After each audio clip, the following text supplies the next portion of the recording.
Egypt's interim Prime Minister has vowed to cleanse the country of what he called criminal elements. Hassan Beblawi made the statement at the funeral of a police officer killed on Thursday in the town of Kardassa near Cairo. Thousands of demonstrators have again taken to the streets to voice their anger at the military-backed government. They've rallied outside the presidential palace in Cairo, standing off with government soldiers. Meanwhile, Egyptian police in Kardassa are searching for supporters of deposed President Mohamed Morsi a day after retaking control of the town. They've released this video showing security forces in battle in the town. Backed by the army, they entered Kardassa to take it from groups loyal to Morsi and the Muslim Brotherhood. I am happy with the presence of the security forces. I am standing here and no one is bothering me. The residents of Kardassa are very happy and they feel very safe since the police and army arrived here. We have suffered because of terrorist cells here in Kardassa. Well, on this, I'm joined by Zakaryya Abdel-Hady. He's an Associate Professor of Islamic Thought and Culture at Qatar University. Thanks very much indeed for coming to talk to us. So those people we heard there in the streets appear to be happy to see the army coming in. What do you make of that? Obviously, who's filming them? I mean, it's a matter of perspective. Of course, when you have the TV that's supported by the coup, who's been producing all this kind of picture and images of its one-side story. If you look at all the TV channels now in Egypt, unfortunately, they're not giving any other side at all of what's happening in reality. So, can I just stop you? Is there any kind of problem, do you think, with some sort of Islamist, fighters, insurgency, whatever you call it? I mean, it's not just the government saying these people are doing this. There is something going on that they're trying to deal with. Is that fair? I don't think that this is an actual clear thing, because what we have been seeing all over the time is that there are people who are struggling, people who are in the street fighting for their freedom, for their choice, the choice that they have made in and out, and they have been waiting to have for the last 60 years, and the military is taken over. Has it moved, though, now to fighters on the street in terms of, is that what the Muslim Brotherhood is now?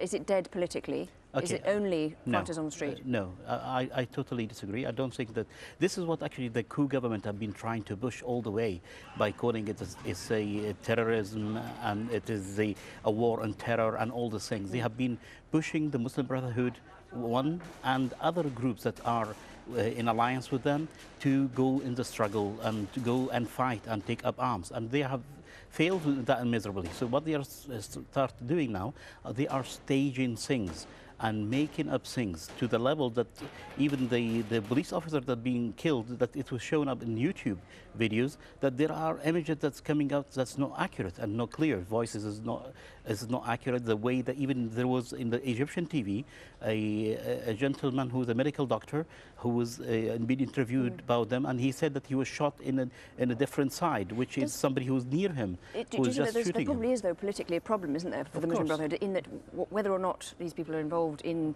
attacks, there's also the frustration, so they're not being heard politically, so there's perhaps the likelihood that they will go out and cause attacks. So does the Muslim Brotherhood have to try and push a line of more peaceful protest, and what do they do if the peaceful protest isn't successful? How do they do that? I don't think we should be dragged to the line of what the coup is trying to do. They are trying to drag the situation that it is the Muslim Brotherhood who are fighting this battle.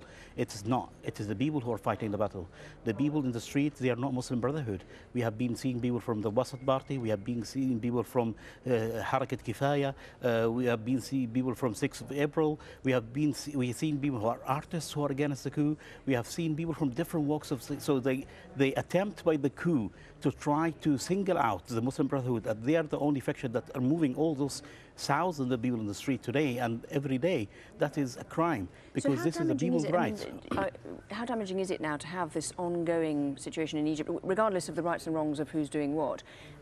How damaged is Egypt by what's going on there now? Absolutely, I totally agree that it is a very damaging situation, that the coup is trying to destroy the country. The amount of billions over the last 2 months only, the current administration have borrowed 160 billion Egyptian pound.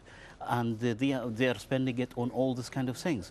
So they are draining the country from all its powers. They are draining the resources. They are, and unfortunately, what they are doing, and by their stupidity, is that they're making more people who come to the street, more people to join, who were not politically orientated. Even students, they said that they will not go to universities, and they will go and stage demonstrations and so on. So. Okay. Zakaryya Abdel-Hady, thank you very much indeed for your perspective on that story. Appreciate it. Thank you very much. Well, still to come on the News Hour.